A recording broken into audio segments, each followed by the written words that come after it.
Hey guys, thank you for joining us. Just a little disclaimer for this episode. We had a choppy connection with Mary over in Australia. She was covering some amazing stuff, and there was definitely some interference. Unfortunately, we did our best to edit this into a decent episode.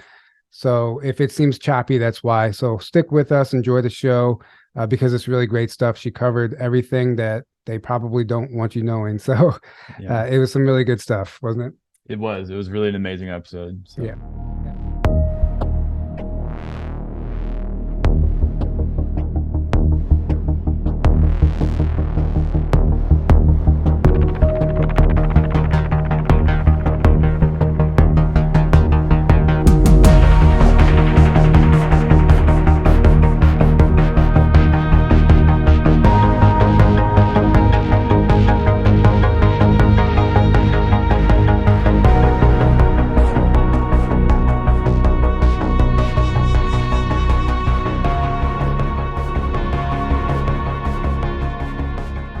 Hey guys, welcome back. Just a reminder, on-site lodging for our conference is sold out, but the conference is not sold out. There are plenty of tickets available. If you're planning on staying on site, unfortunately, the cabins and the lodges have been all taken up, but there is on-site camping available. If you guys like camping, a lot of people enjoy coming camping. It's a beautiful area to do that.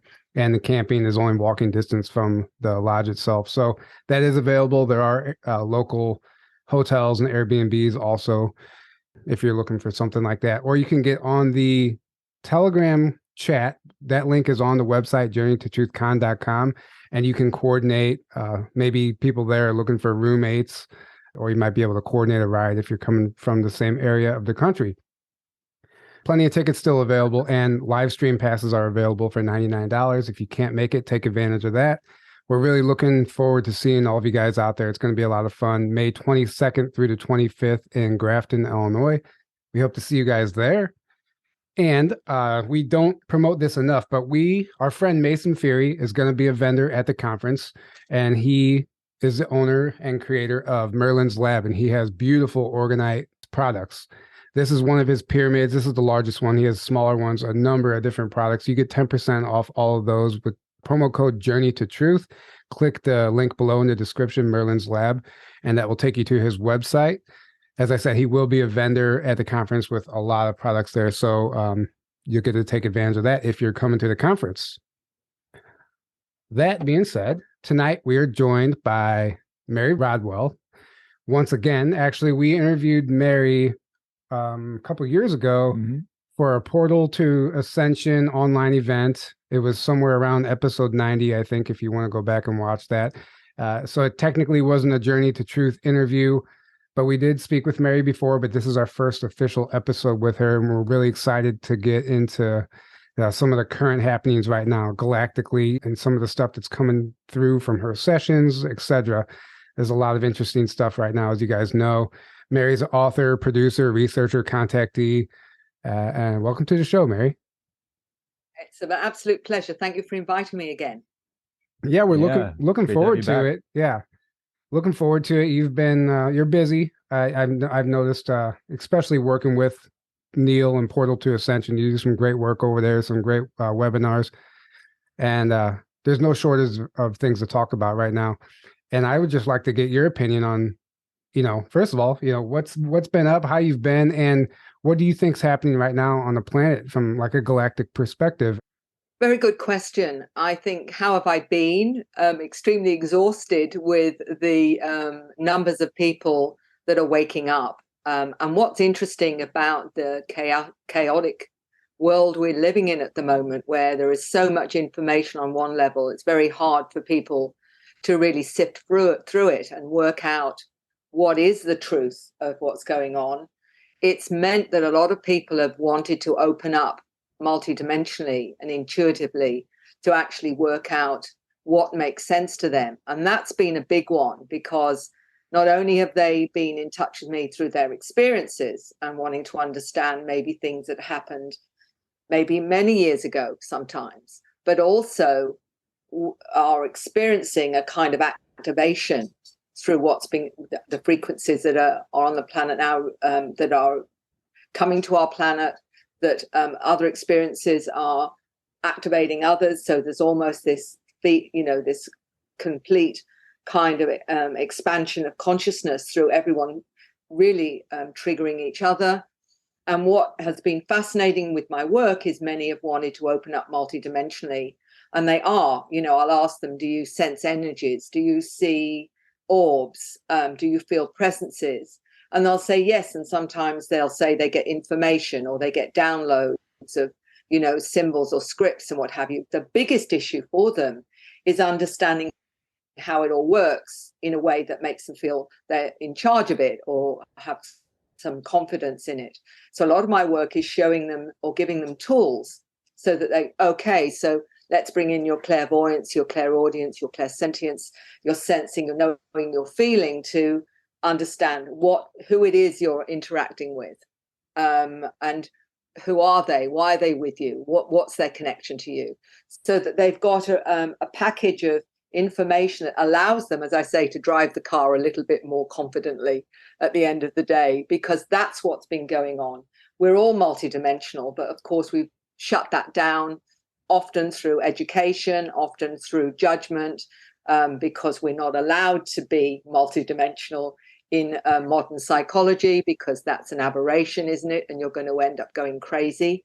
Mm-hmm. So it's about getting past that programming and saying, actually, what you're doing is rediscovering who you are and rediscovering your awareness, which has been there all along, but you've actually shut it down because it's not been okay for one reason or another to allow that awareness to come in. And so it's like almost giving them permission to own who they are again. So that's been the big shift. It's not just, can I go to a missing time episode? I remember something strange happening a few years ago. I remember one gentleman recently telling me, Mary, nobody needs to tell me contact's real or not. He says, because when I went on this country road, he said, driving the car, and this being literally walked right in front of me. He said, you've got no doubts it's real. He said, because that's happened. You see it, what happened. Obviously more happened, and that's what he wanted to discover, but many others are being activated, and I'm sure it's due to the star families that are saying, now time to wake humanity up. Now's time for us to be part of the galactic community. Amen to that. Amen. And yes, so it's like a DNA upgrade happening planet wide, and I think it might even be correlated to the sun and some of the solar activity also. And I think there's light codes and upgrades that come from the solar downloads, you could say, that come from the sun. And it seems to be like on top of the upgrade, there's like an agenda, a genetic manipulation happening also that would also explain why we're suppressed and why we haven't quite fully tapped into our multidimensional selves yet. What do you have to say about that? Absolutely. I think what we have known is that much of our DNA has not been activated deliberately for many centuries. What's happening now is why so many are saying out loud, I feel I'm from the Pleiades, or I feel I'm from Andromeda, or Sirius, or whatever, is that part of their DNA that has that genetic connection to that particular star system is being activated. And they're now feeling very connected to that star system, which has been very accelerated, I believe, because of what's going on the planet now. And they're preparing us for, I believe, not only telepathic communication, but contact in the very real sense. So this is the beginning of us being upgraded sufficiently to operate multidimensionally with efficiency and with confidence.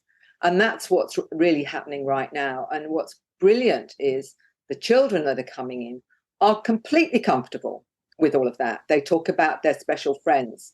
They talk about going on spacecraft. I was talking to a little, I think she's 6-year-old, who goes with her mum on board craft. She was explaining how her daughter didn't want to speak till she was 3 because she was telepathic. She's only started to speak at that age because she didn't feel any need to. She asked her mum what her soul color was because she was seeing colors around people. And the mother interpreted that as seeing auras because that's what it sounded like her daughter was seeing. Her daughter came to her in her dreams to say she was going to come. She was going to have a baby, and her name was going to be this.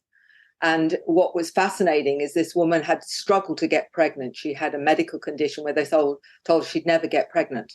And then she has this dream, and this little girl is telling her what her name is as well, and that she's going to come into her. And then she ends up pregnant and having this little girl, and that's the name she gave her. So what I'm saying is this is very deeply a huge kind of consciousness, awareness now of our connectedness, not only to our physical reality, but our multidimensional soul reality as well. We're talking about soul connections, where she mentioned to her mum where they were together in a previous life as sisters, and remembers that. She remembers she's only 6 years old, this little girl. Mm-hmm. She talks about seeing fairies and has seen them and describes them, as well as other beings as well, quite normally. This is her reality. And the problem has been for many experiencers prior to this time is that when they've ever wanted to talk about seeing this kind of thing, they were shut down or told it's not real. I always remember a lovely lady in her 50s saying at 6 she was seeing beings and what have you, and told her mum, this is what I'm seeing, I'm going on spaceships. And mother said, don't be silly, you're just imagining things. And she said, I was caught because I didn't know what was real anymore, because I'm told this isn't real. So, and this is what many messages are for those of the older generations, is that it could never talk about this. And it's only now that more and more this is becoming acceptable, which is the shift that I've been seeing, particularly over the last couple of years. I mean, it's a bit of a long-winded way of saying that, but this is the difference that's going on now. I agree. Absolutely. I agree. And I also, you're talking about the suppression. Well, that's not just naturally, that's been done on purpose, I think. Also, we might be have been protecting ourselves for the right time to wake up for this, but there's also a genetic manipulation countering this awakening right now, which we know how that's being done to stop us from remembering who we are. And what are your thoughts on that? Well, I believe absolutely that's been going on. I mean, the geneticists have always admitted that we only have 5% active DNA, and the 95 was considered junk DNA. Well, what it really meant was they didn't know what it was or what its purpose was and what have you. What we do know now is that with our DNA, we have at least 12 different species that have added to our DNA, which is, from the Pleiadian, et cetera, et cetera. Some say even more than that. And so when people say they're a hybrid, well, actually, we're all hybrids. But there's different levels of hybrid. What's happening now is some have had their DNA altered even more with added DNA from maybe a particular star system. So they're particularly resonating to that star system because that's the bit that's been activated. But we're a mixture of all of that. There is, this is why we're so interesting to so many intelligences, because we've got a bit of so many in our DNA. And as we get more activated, we're going to be able to relate to more and more of those intelligences simply because we have that connection. We may have a particular feeling about a particular star system that means that perhaps we've got more of that, or we're resonating more to that frequency. Some may resonate with the frequency of a grey and say, that's my origin or whatever.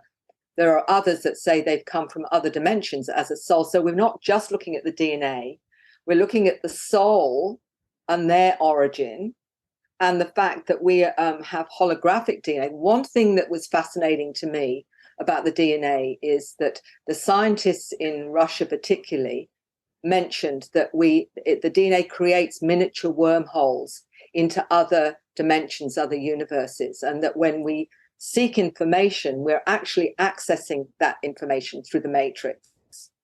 And so we're pulling in information as well, not only through our higher self or superconscious, but through our guides and teachers and our star family, but also through the mere fact that we have a desire or an intent to understand more. So we're actually pulling that frequency to us as well. So the DNA is also doing that in terms of our mandate. You know how many are downloading scripts or symbols, and they may say, well, I don't fully yet understand what they mean. What is that program they've given me that I can't access? Why can't I access it? And my sense is that when we're fully activated, we'll need new software for the new upgraded biological computer. And that download is waiting to be accessed once we are more activated. I always liken it to the film Lucy, which some of you may have seen, where she ingests these chemicals that ultimately activate more and more of her DNA. So she becomes, in the end, light. And I've got a sense that in a way, what's happening is a slower process for us, because as we become more activated, we're becoming more aware and more conscious of who we are and why we're here. And all. What I believe is going on is, as we get more activated, there is, all of us have got, if you like, I feel, the downloads, sometimes they will say they can't access them. They don't know what it is, but they know they've had a download. It might be a compressed file of information. It might be symbols. It might be something to do with light language or whatever. And they say, well, but I can't access it, so I don't know what they want me to know. And I'm saying it's about timing, I believe. That I believe as we become more activated and our DNA becomes more activated, we're going to be needing a new software for the multidimensional awareness that we're experiencing, because we can't be just operating in 3D anymore. And I believe that's when that information will be available to us. That new software will be available to us because we will need it. And that's when we can interpret it. So it's it's all placed there for a reason, for timing, so that when we're ready, we can move to that next level. And that's what, I've often wondered about, because what's the point of these intelligences giving us stuff that we can't interpret or we don't understand, unless there is a purpose behind it? And the purpose, I believe, is, we're not yet of the frequency or the awareness to translate what we've been given. And when we are, it will be there waiting for us as an upgraded biological entity, if you like. I agree. Yep, absolutely. I agree. And I think, I guess, light language or light codes, that I think if you look at us as a software, if you look at this earth, as a simulation, let's just use it as an example, the light language and the light codes are the upgrade, like you were talking about. It's literally updating the software from the back end. And I believe that's what we're seeing happening right now. Yeah. I mean, what I think is also going on was with the children that are so awake, being born now and have been born over the last 20 odd years, they're emitting a frequency which is also activating people around them. So every one of those that is of a certain frequency, if those around them are, will actually pick that up as well. So it's working like, and I hate to use this word, like a virus. Yeah. I hate to use that word. But it's a bit like that, is that we are actually assisting each other to wake up. And even the frequency of the voice is doing it as well.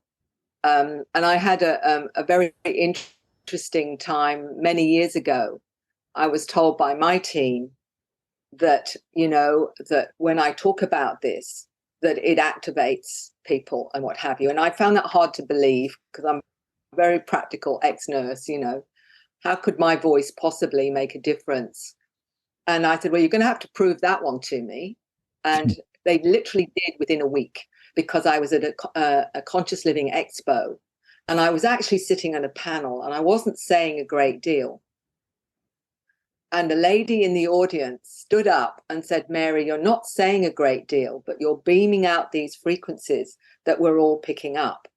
And I was just blown away, because that was exactly what I found very difficult to believe. But what it makes sense that each one of us who is activated, we're releasing these frequencies that are literally affecting all of those around us who are not aware. that we're doing it. And it's a brilliant way, really, because it's enabling us to be part, not just by what we say, but by merely being in the company of others, we're making a difference to their frequency as well. And that, I think, is quite profound. So, if you're finding yourself traveling on a plane, you don't know who you're triggering in the process of that. And I think that's a wonderful concept. I agree. Yeah. 100%. That's why we throw these conferences, because when people, it's not just about disclosure or the information, but it's really about being around each other and activating each other. It's activating. It is. Yeah. And Dolores Cannon actually talks. She used to talk about that a lot as well. I remember she had a client of hers ask, what's her purpose for being here? And what came through was just, you being here is your purpose for being here. And she didn't like that answer. She's like, no, but what am I supposed to be doing? What am I supposed to be doing? And they're like, no, just you being here is like what you just said. You are affecting everything around you by your frequency.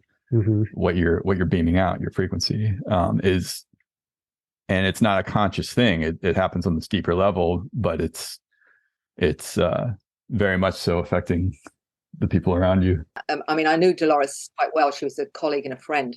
But I remember many of mine clients that come to me. So I want to know my mission. I want to know my purpose. And some of them, their purpose was simply to be here with their frequency, sometimes to connect to the earth.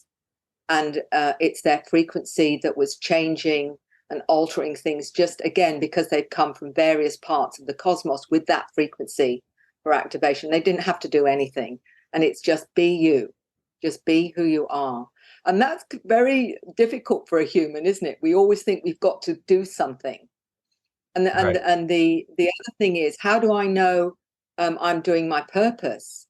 And I usually say to them, you know, in terms of who you are, your soul isn't going to let you miss the bus. So if they brought you here, you will know when it's time what you need to do. In the meantime, just be at peace and take one day at a time, because again, you're not going to miss the bus. Your soul's worked too darned hard to get you here. It's not going to say, oh, just at the last minute you didn't get it. What a shame. Yeah. No, your back will be against the wall if necessary till you get it. So chill. I'm often saying just chill, because it's all about timing. And we'll know. And it's like, those that say, I feel I've got this mission. You probably have another mission, but it will be made known to you at the right time. Because if we know too soon, then we can get in the way of ourselves. Right. If we, you know what I mean? If we know too much, I agree. We can actually get in the way of that. I agree 100%. And I think, like you said, just being here is part of the mission. And I think that becoming aware can amplify just being here. So we can expand on that just by becoming, like, shifting into a higher consciousness. So yeah, it's great that we're just here, but we also have the option, if we choose, if we're aware of it, to excel in our abilities, right? And make an impact. And that's what we're seeing. But like, it's so important that you brought up that not everybody has to be doing something, because your frequency alone is affecting everyone you come in contact with. And that's certainly with the children as well. Some of their abilities, when it becomes more commonplace, and people say, oh, well, that's an odd child here and there. No, that isn't. I'm getting parents contact me all the time saying things about their children, talking to animals, talking to plants, even things like crystals and what have you, those that have had interactions with those as well. And talking about, one young man said that he was from the future and that he had come back as part of his mission because he was going to make a difference from coming back from the future. He was talking about beings that had an IQ of over 400 that he was interacting with. They were showing him reality times of the dinosaurs. He remembers being there at the time of the dinosaurs, but also remembers being a rabbit, or a hare, should I say. He actually remembers being a hare. So what we're hearing is more of the our understanding of what the soul can experience and be part of. as he's saying, again, with this time, this space-time thing, we're told, that that's not possible. That isn't true. That there are many beings that observe different incidents in time, and this is the fact that we're taught we now understand from the beings that time is linear, and that we can go backwards and forwards in time. So this is another part of the consciousness. I mean, we're learning a bit of that with remote viewing, for example, where people will have remote viewed the various events in time. But apparently some beings work in that way as well. This is what I've heard from, those that have had interactions with the beings. And I think that when we understand our consciousness, we'll understand that part of it as well, is that we've been trapped in a construct, which is what we're breaking out of now as we become more aware and realizing our true potential. Because one of the interesting things that the children talk about is being able to affect things like the weather. And I got this lovely story. I think he was only 6 or 7 years old, and he was at Glastonbury in England on the tour, which is very high up and very windy. And he said to his mum, because it was extremely windy on the tour itself, and he said, "This wind comes from Italy. It's told me it comes from Italy." Even had the origin of where that particular frequency was coming from and what have you. And these kinds of things we sort of chuckle about, because we think, how can they possibly know? But the bottom line is, there are others that have told me they can manipulate the elements. So as a future human, we will have, it sounds like, abilities to manipulate the weather, as well as communicate with other sentience, whether that's an animal, mammal, plant, or whatever, which some are already doing. One of the lovely stories was, I worked with a veterinary surgeon in Chile, and she was opening up multidimensionally, and she wrote to me a few months ago and said, "Mary, now when someone brings their pet to me, I can the pet will tell me what's wrong, and I can convey that to the owners, so I'm able to work exactly with what is wrong with the pet. But," she said, "the pets that have died also will come through and tell me what they want to say to their owners." Now, this is a veterinary surgeon admitting that she's communicating with the animals, both those that have passed on and those that are actually being brought to her. This is where you say this goes to a whole new level, when you've got professionals that know full well this is perhaps not going to go down well with their profession, but saying, and she said, "I'm happy to do that for anyone." So she said, let people know. So she wasn't even shy about it. So my point is that even, and I'm meeting many professionals are opening up and wanting to open up themselves, that are, if you like, testing the limits of their profession by saying, this is what I'm working multidimensionally. This is who I am now.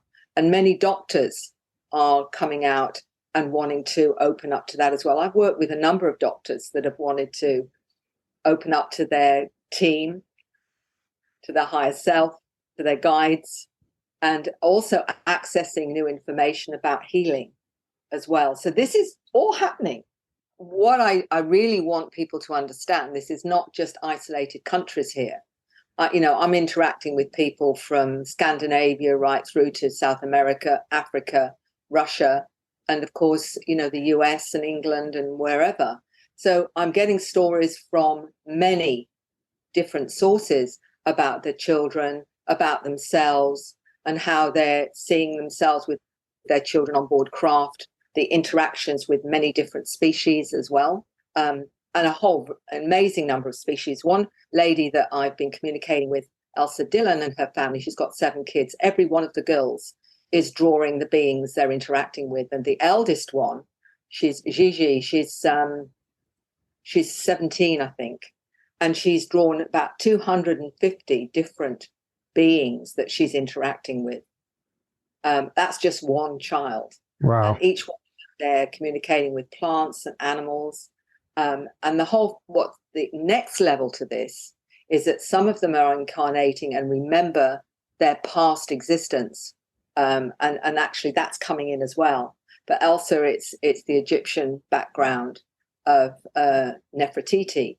But I was doing a regression with another lady who remembers being on board craft with some of her friends, and she thought that was just a dream until the next day they phoned her and said, we had this strange dream, we were on a spaceship, and they were all the ones she'd seen on the spaceship, and she was given messages. And what she did discover in regression was they were all present at Atlantis as light workers, and they hadn't fulfilled their mission, so they've reincarnated this time together to do that. And she's talking about the space arcs that are around the world at the moment. And I've got quite a lot of information that have been verified about the space arcs, but she was being shown symbols and special plants that are going to be given to humanity to assist with the healing of humanity and what have you. And she was shown these luminescent plants on board craft, and she's actually seen them,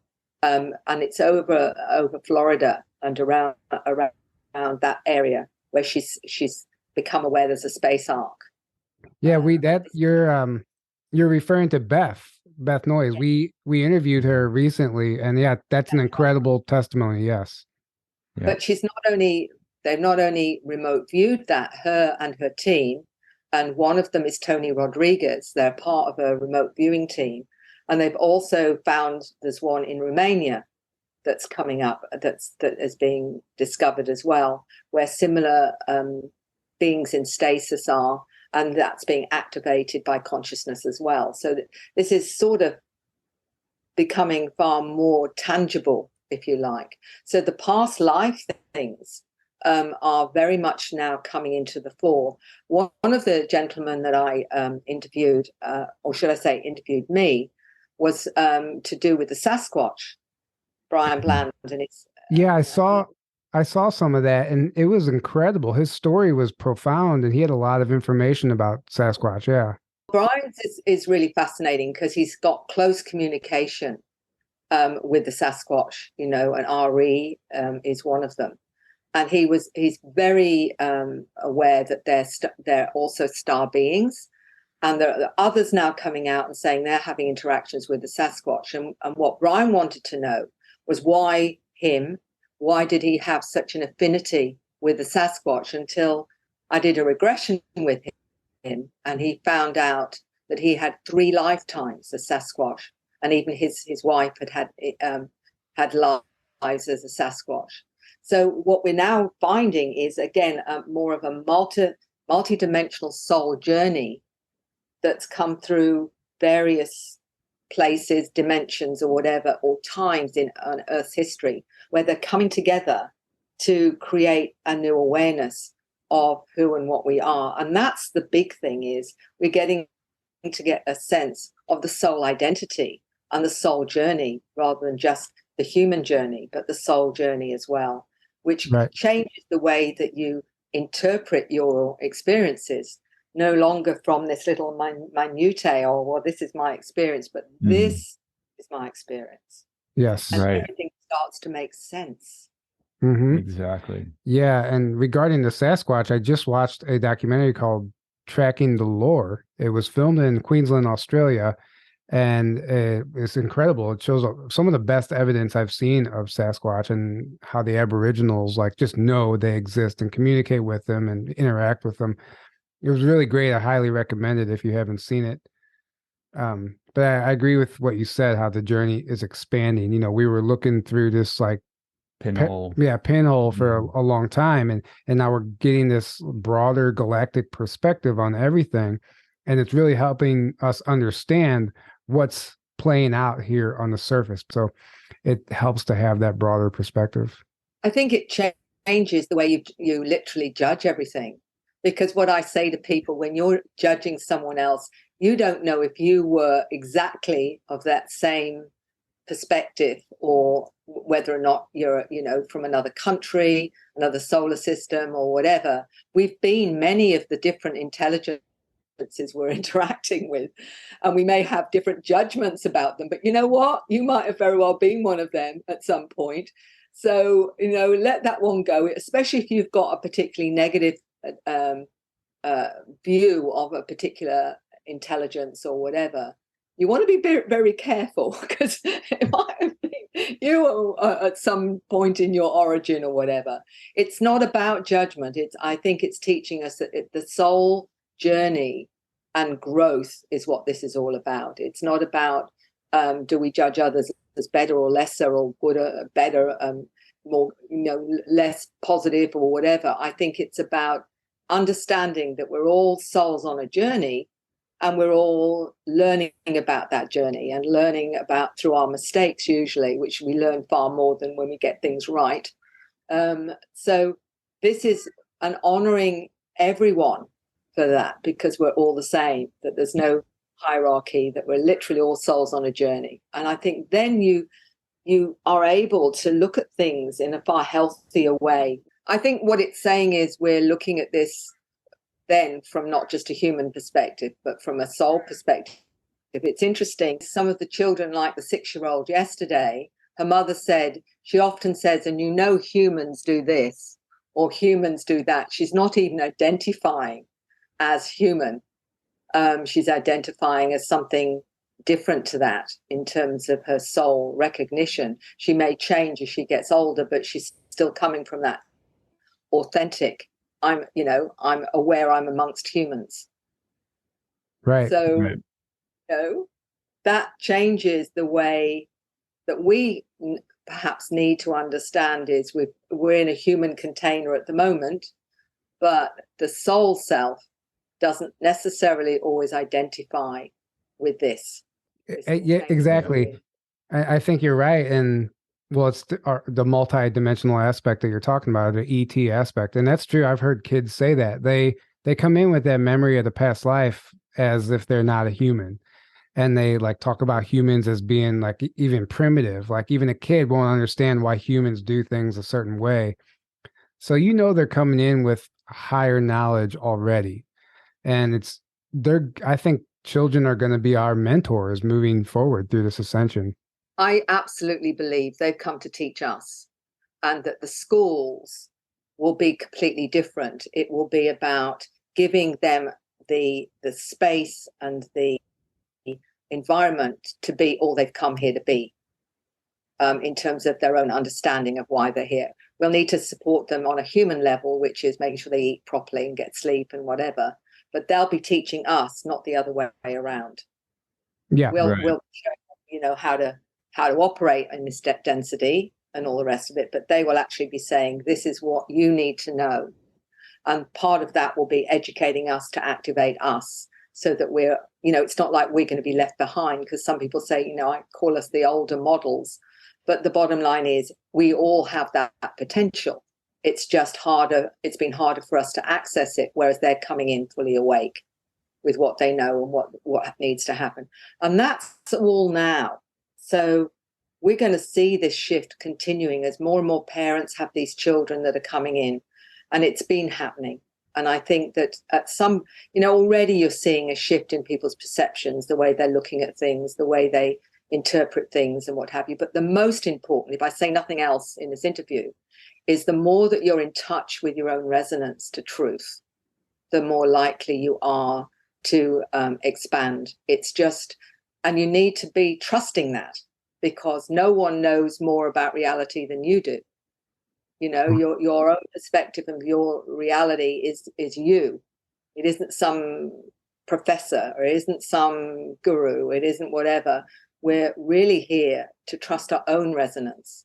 Amen. Trust our own awareness. Amen to that. Yes. I want to go back to what you were saying about practicing non-judgment, because we might have been what we're judging in a past life. And I think that's true, because I've had a past life regression where, you're expecting to get all this grand information that's going to unlock these mysteries, but you might find out you were a terrible person in a past life. And it's really good to get that perspective, because now you're not so quick to judge somebody else, because you were exactly that in a past life.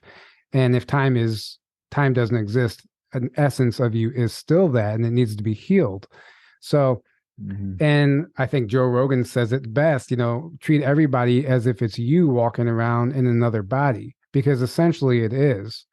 And I think that goes a long way in the healing journey. I think that's the big one as a regressionist that takes people into past lives is, that the regrets often are what they bring through, or the blocks that's created because, that they've done something they're unhappy with them in themselves. So, when we talk about forgiveness, we're not just talking about forgiving others. We're actually talking about forgiving ourselves, because that's often a reflection of, are you going to now love that part of you, that you're going to let that go and realize it's just part of a soul journey. It's just part of you learning. It's just part of you growing. And there's nothing wrong with that, because we learn more from our mistakes than we ever do by getting things right. So just as long as you learn from it, you're doing good. Right. Exactly. 100% I agree. We don't have to take everything so seriously, and we don't have to be so hard on ourselves all the time. Right. I want to go back to what you were saying earlier about the time traveling. And I think you said that kid mentioned that the ET he encountered was actually him from the future. Am I correct about that?